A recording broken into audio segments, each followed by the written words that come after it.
성공은 당신 것. 데이비드 호킨스. 성공은 우리의 어떤 소유물도 아니고 우리의 어떤 활동도 아닙니다. 성공은 우리가 어떤 존재인지에 따른 자동적 결과입니다. 따라서 성공을 찾을 장소는 우리 내면이지 우리 외부에 있는 세상이 아닙니다. 내면에 있는 A, B, C로 인해 외부의 A, B, C가 이루어진다는 것. 여기에 우리가 성공하기 힘든 까닭이 있습니다. 모두가 자기 외부에서 성공을 찾으며 세상을 조정하려고 애쓸 뿐 어디서 찾아야 할지를 모르기에 힘든 것입니다. 우리의 삶과 우리가 성취하는 바는 우리가 내면에서 진정으로 어떤 존재인지에 따른 결과일 뿐입니다.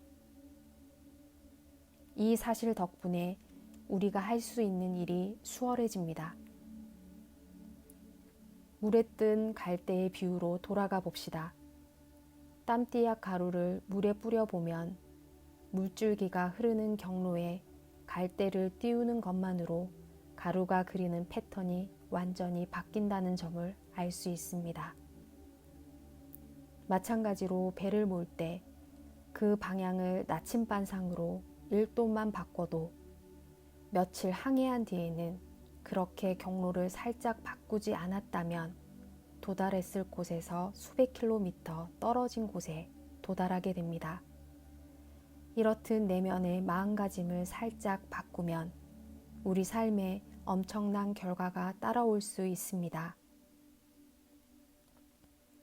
실패에서 성공으로 또는 성공에서 대성공으로 또는 대성공에서 엄청난 성공으로 전환하는 일을 수월하게 해주는 것은 내면에서 마음가짐을 아주 살짝만 바꿔도 작동에 들어가는 자동 대먹임 메커니즘입니다.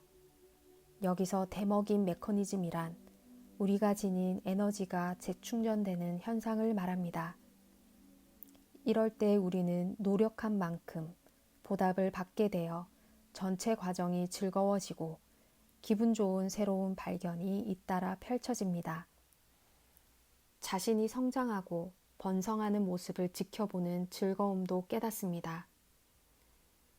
이런 과정에는 몇 가지 사항을 이해하고 간단히 몇 단계를 거치는 일도 포함됩니다. 우리가 완전하게 이해해 두어야 할 첫 번째 중요한 사항은 이것입니다. 남의 내면에서 어떤 점을 강화하면 나의 내면에서도 똑같은 점을 강화한다는 것. 임상에서 관찰되는 이 요인은 대단한 영향을 미칩니다. 이 사실에서 도출되는 명백한 결론은 타인의 긍정적인 점을 끊임없이 지원하는 것을 원칙으로 삼아야 한다는 것입니다. 우리는 의도 없이 우연히 나온 말처럼 누구누구는 부정적이고 누구누구는 긍정적이라고 말합니다. 이런 말은 우연히 나온 것이 전혀 아닙니다. 이런 말은 남의 내면에서 어떤 점을 강화하면 나의 내면에서도 똑같은 점을 강화한다는 임상에서 관찰되는 사실을 쉽게 관찰할 수 있는 신뢰입니다. 사람들이 대화하는 것을 잘 들어봅시다.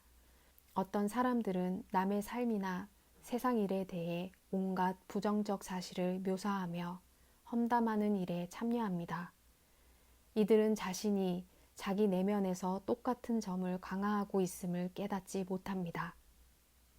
저는 아주 어렸을 때 사람들이 모두 성자 같다고 얘기하는 할머니가 한 분 있었습니다. 할머니가 이렇게 말씀하셨던 것이 생각납니다. 누구에게 대해서든 좋은 얘기 할 게 없다면 차라리 아무 얘기도 하지 말아라. 저는 오랫동안 이 말씀에 대해 골똘히 생각했습니다. 그리고 단연간 정신치료에 종사해 임상 경험이 풍부해지고 치료 과정에서 이 원칙에 따른 결과를 수차례 목격한 뒤에야 비로소 할머니가 말씀하신 의미를 이해했습니다. 우리는 험담하는 친구들을 진심으로 신뢰합니까? 신뢰하지 않습니다. 우리는 그런 친구들에게 우리의 가장 큰 비밀을 털어놓지 않습니다. 따라서 성공의 기본 원칙 중 하나는 신뢰할 수 있는 사람이 되어 사람들이 우리와 우리의 진실성을 신뢰할 수 있도록 하는 것입니다. 사람들은 우리가 자기들의 비밀을 지켜주고 평판을 보호해 줄지를 알고 싶어 합니다. 사람들이 얻는 평판을 옹호함으로써 우리는 사실 우리가 얻는 평판을 옹호합니다. 할머니 말씀 덕분이었든 뭔지 모를 다른 이유 덕분이었든 간에 저는 타인이 성공하는 데 힘이 되어주고 그들이 안녕과 행복을 얻는 데 이바지하면 즐겁다는 사실을 일찍이 어린 시절에 발견했습니다. 이렇게 하면 어느덧 그것은 삶에서 즐거움과 만족을 얻는 가장 큰 원천 가운데 하나가 됩니다. 이로부터 다음 원칙이 나옵니다. 아무리 자잘한 일이라도 되도록 타인의 성공에 힘이 되어 준다는 것. 이는 타인의 성공을 알아보고 알아주는 것을 의미합니다. 그렇게 하면 그들의 내면에서만 아니라 우리 내면에서도 성공이 강화되기 쉽습니다. 사람을 조종하기 위한 아첨을 말하는 것이 아닙니다. 우리가 만나는 모든 사람이 지닌 긍정적 특징을 진심으로 알아주는 것을 말합니다. 여기에는 가게 점원이나 식당 종업원, 다른 사업가들, 가족과 친구들, 손님이나 안면 있는 사람들, 하루 중에 잠시만 함께하는 사람들이 다 포함됩니다. 긍정적인 면을 지각함으로써 삶을 체험하는 다른 영역으로 나아가는 것은 큰 가치가 있는 훈련이자 학습입니다. 그렇게 함으로써 우리는 또한 어둠의 마음가짐 대신 줌의 마음가짐으로 옮겨갑니다.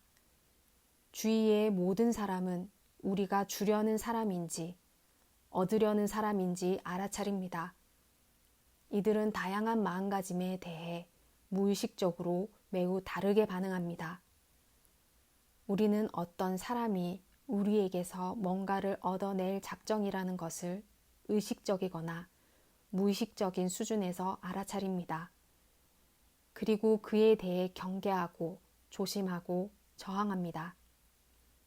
하찮은 짐승들도 이런 것을 감지할 수 있다면 훨씬 더 진화한 존재인 인간들 또한 감지할 수 있다고 확신할 수 있습니다. 주려는 마음가짐 갖기에 저항하는 사람들이 많습니다. 주는 것이 곧 잃는 것이라고 보기 때문입니다. 이들은 되먹임 메커니즘을 이해하지 못합니다. 그래서 주는 것보다 항상 더 많이 돌려받는다는 사실을 알게 될 만큼 오랫동안 시도해 보지 않습니다. 성공은 자동으로 스스로를 증폭하는 경향이 있습니다. 성공은 눈덩이와 같습니다. 일단 구르기 시작하면 힘들이지 않고 비탈 아래로 구르면서 탄력을 얻고 크기가 커집니다. 우리가 다른 사람들로 하여금 좋은 기분을 느끼게 할 때마다 그들은 감사를 느끼며 우리에 대한 긍정적인 마음가짐이 커지고 그로 인해 우리 삶의 본성이 완전히 바뀝니다. 어떤 사람들은 마법으로 보호받는 듯한 삶을 산다는 말이 있습니다. 타인에게 마법과 같은 매력이 있도록 수고를 마다하지 않았기에 그렇게 사는 것인 줄 모르고 나온 말입니다. 그런 매력은 내면의 마음가짐에서 나옵니다. 기회주의적이거나 사람을 조종하거나 이득을 노리는 매력이 아닙니다. 그 사람의 본성을 정말로 반영하는 매력입니다. 이런 자질을 이해하려면 타인에게 결코 선심 쓰지 마세요. 어째서일까요? 선심 쓴다는 것은 사실 조종하는 것이기 때문입니다.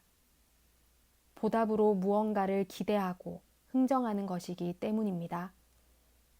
어떤 사람을 위해 뭔가 해주었으니 그 사람은 내게 대갚을 의무가 있다고 느낀다면 완전히 요점을 놓친 것입니다. 준다는 것은 보답을 전혀 기대하지 않음을 의미합니다. 이 마지막 말은 결정적으로 중요합니다. 우리는 사람들이 다른 사람에게서 뭔가를 구매하려는 이유가 사실은 그가 자기에게서 신세지도록 조정하려는 데 있는 경우를 쉽게 관찰할 수 있습니다. 내가 당신을 위해 이렇게 했습니다. 그러니 이제 당신은 나를 위해 저렇게 해야 합니다. 라는 것입니다. 이렇게 조종하고 주고받고 흥정하려는 입장은 흔히 그를 위해 그리도 애썼건만 이라며 울분을 토하기에 이르고 맙니다. 이런 입장은 자기 연민이나 울분에 빠집니다. 그리고 실패로 이어질 운명에 처합니다. 우리가 진심으로 누군가를 위해 어떤 일을 할 때는 어떤 형태로도 보답을 기대하지 않고 그렇게 합니다. 알아주거나 알아보는 것조차 바라지 않습니다. 다른 인간을 보살피는 마음에서 그렇게 합니다. 삶 자체의 질에 이바지하는 일이기 때문입니다. 여기에 깊은 이해를 통해서만 발견할 수 있는 비밀이 있습니다.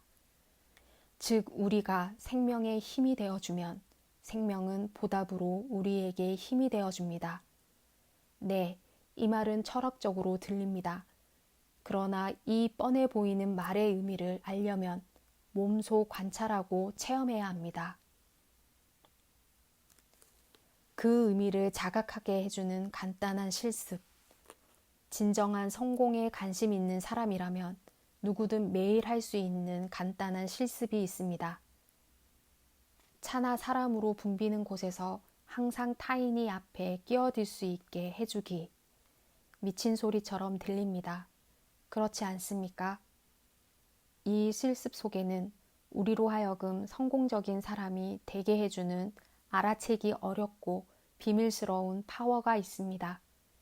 이 기법대로 실습하면서 결국 발견하게 되는 것은 진정으로 정중한 사람이 되는 즐거움입니다. 정중함이란 어떤 것일까요? 정중함은 타인의 삶과 그들의 행복에 힘이 되어 줌을 의미합니다. 우리는 타인을 막아서는 데서 얻는 단기적 만족에서 그들에게 힘이 되어주는 데서 비롯하는 장기적이고 내적인 자각으로 전환합니다. 이렇게 실습한 결과로 어떤 일이 생길까요?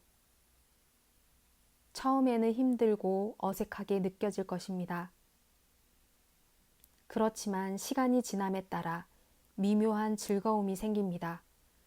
부류가 다른 사람이 되어가고 있다는 사실이 계속 느껴지는 데서 오는 즐거움입니다. 이로 인해 만족은 순식간에 스쳐가지만 즐거움은 장기적이고 영속적이라는 점을 자각합니다. 또한 자기 자신을 더 사랑하게 됩니다. 이 사랑은 자기 도취증이나 자만심이나 자기 중심성이 아닙니다. 정확히 말하자면 그것은 완전히 다른 생활 원칙에 정렬하는 쪽으로 자신이 바뀌고 있다는 자각입니다. 앞에 끼어들 수 있게 해주는 것은 자애로워지는 것입니다. 자애롭다는 것은 자신을 위해 갖고 있는 것이 충분하고 남아 돌아서 다른 사람들에게 줄 것이 있음을 의미합니다. 물론 우리 자신이 붐비는 곳에서 끼어드는 그 사람일 수도 있습니다. 충분히 그럴 수 있습니다. 그렇죠? 누구든 무례하게 계속 페달을 밟을 수 있습니다. 하나도 어려울 것이 없습니다. 그러나 이것이 바로 저속한 사람이 실패에 이르는 길입니다. 그런 사람은 나는 이득 보고 너는 손해 본다는 수준에서 움직이기 때문입니다. 앞에서 말했듯이 우리는 우리가 세상에서 어떤 것에 힘을 보태면 바로 그것을 우리의 삶에 가져옵니다. 그러니 나는 이득 보고 너는 손해본다에 힘을 보태는 것은 곧 손해본다에 힘을 보태는 것입니다. 그렇죠? 붐비는 곳에서 앞에 끼어들 수 있게 해주면 도량이 넓어지는 것이 느껴집니다. 다른 사람들이 고맙다고 손 흔드는 것이 보입니다. 서로 감사하며 윈윈하는 삶이 됩니다. 감사와 윈윈을 원칙으로 삼고 그의 바탕에 삶을 살기 때문입니다. 쉽지만 우리 내적 본성 전체에 걸쳐 깊은 영향을 줄 다음 실습은 이렇습니다. 야생 새들에게 먹이 주기. 그렇습니다. 말 그대로 단순한 실습입니다. 새들이 먹을 수 있는 먹을거리가 있는지 잊지 않고 챙깁니다. 아파트에서 살더라도 말입니다. 창턱에 놓거나 유리창에 부착할 수 있는 새 모이통이 있습니다. 공원에는 새들이 모이는 장소가 있습니다. 어떤 방법으로든 주변에 사는 야생동물을 지원할 길을 꼭 찾습니다. 사는 곳이 대도시 중심부라도 말입니다. 나아가 우리는 우리가 소유하거나 관리하는 땅과 건물에서 야생동물 살해를 금지해야 합니다. 먹이로 유인해 가두는 덫을 쓰는 한이 있더라도 죽이지는 못하게 해야 합니다. 다음 실습은 이렇습니다. 사무실이나 집이나 정원에서 항상 뭔가를 기르기. 토마토도 좋고 분재나 작은 선인장도 좋습니다. 뭐든 기호에 맞는 것이면 됩니다. 다만 개인적으로 책임지고자 하는 것이라야 합니다. 그 책임이 그저 창가 화단에 심은 제라늄 꽃에 물 주는 일이라도 말입니다. 이상의 모든 이야기를 종합해보면 성공적인 사람이 되는 과정은 세심하고 관찰력 있고 잘 알아차릴 수 있는 사람이 되는 과정임이 확실합니다. 잘 알아차리게 되는 과정, 우리 자신의 실제 시야를 넓히는 과정에서 대다수 사람들이 성공적이지 못한 것은 그들이 말 그대로 보지를 못하기 때문이라는 사실을 관찰하게 될 것입니다. 우리는 모두 어느 가게에 들어갔다가 확연한 결함들이 눈에 많이 띄었던 경험이 있습니다. 그럴 때면 의아해집니다. 어떻게 이들은 이리도 무딜까? 어떻게 이들은 그런 직원을 고용해 이런저런 매출 기회를 다 놓칠까? 어떻게 이들은 벽은 페인트 칠이 필요하고 바닥도 더러운 이 식당에서 사람들이 식사하리라고 기대할까? 어떻게 이들은 앉을 의자도 없으면서 우리가 자기들 가게 앞에서 줄을 서 기다릴 것이라고 기대할까?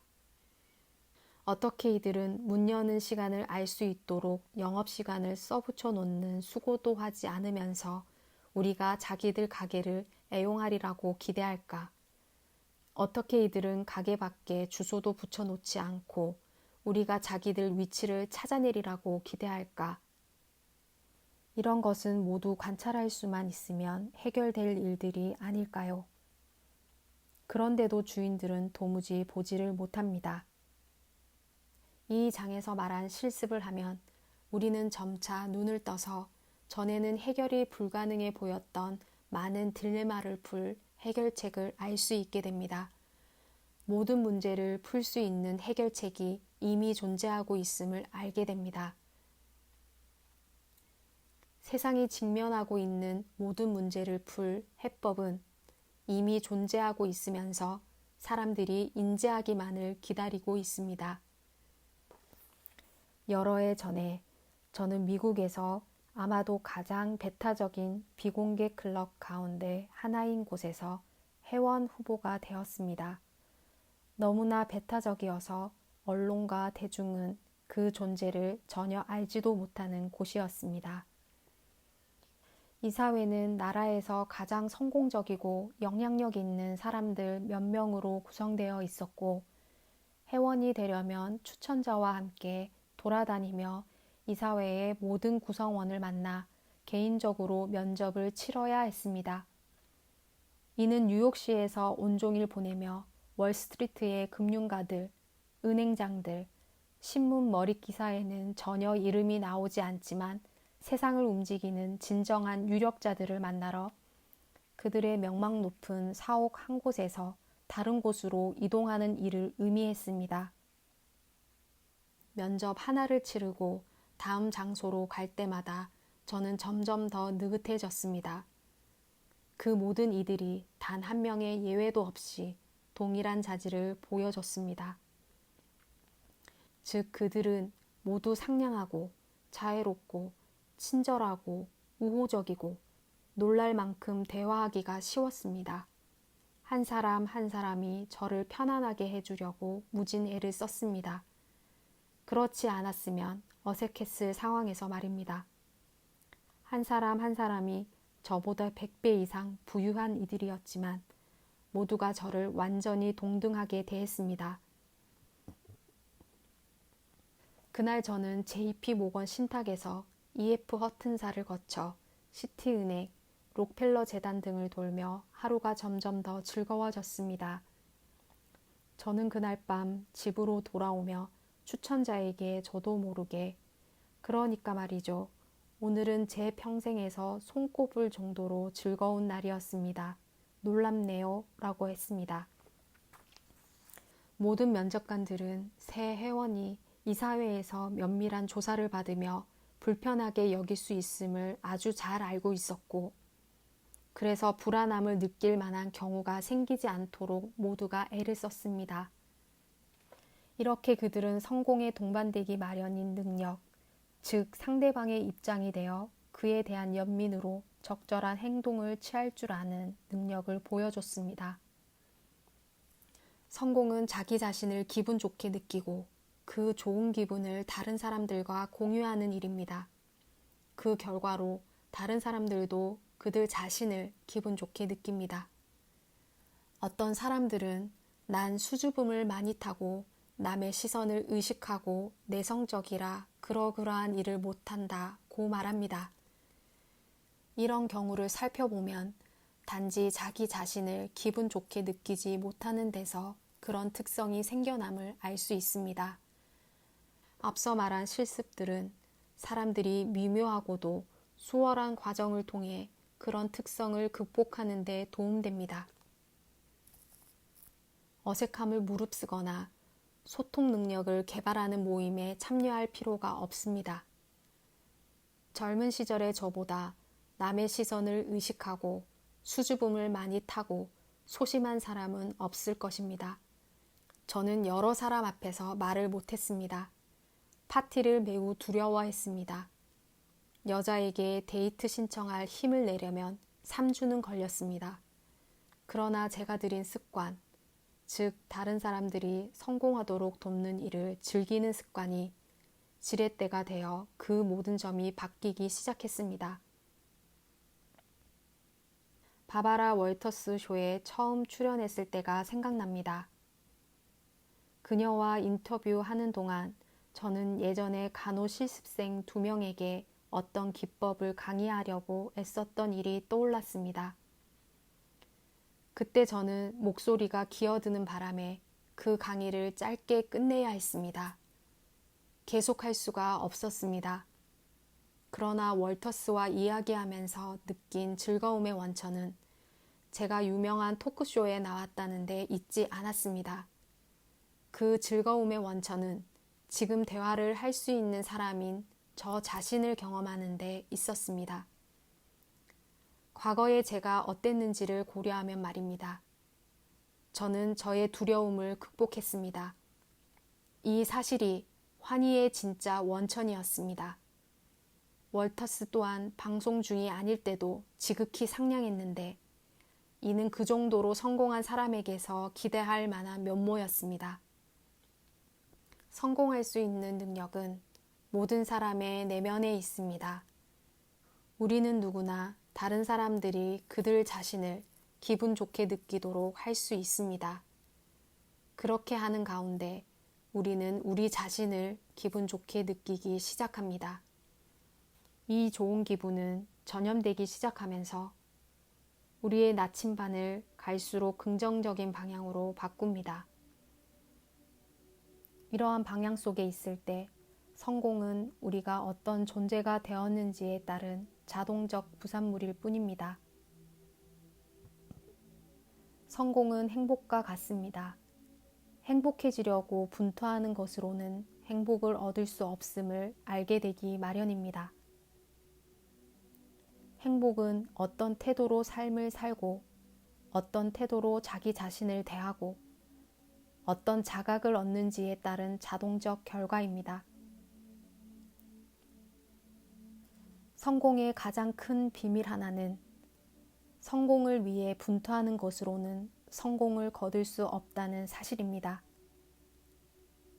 행복과 마찬가지로 성공은 우리가 어떤 사람인지, 우리가 어떤 존재가 되었는지, 우리 내면의 마음가짐이 어떤지에 따른 자동적 결과입니다. 어떤 부류의 사람이 되기만 하면 성공은 너무나 자동적이어서 성공에 약간의 흥미도 못 느끼게 됩니다. 성공은 공기와 같습니다. 우리는 공기를 완전히 당연시합니다. 충분한 공기가 없을까봐 걱정하는 일은 없지 않습니까? 공기량이 충분하다는 것은 기정사실입니다. 무조건 사실로 간주됩니다. 당연하지에 해당합니다. 성공도 이와 똑같고 그렇기에 성공은 이미 존재하고 있는 여러분의 것입니다.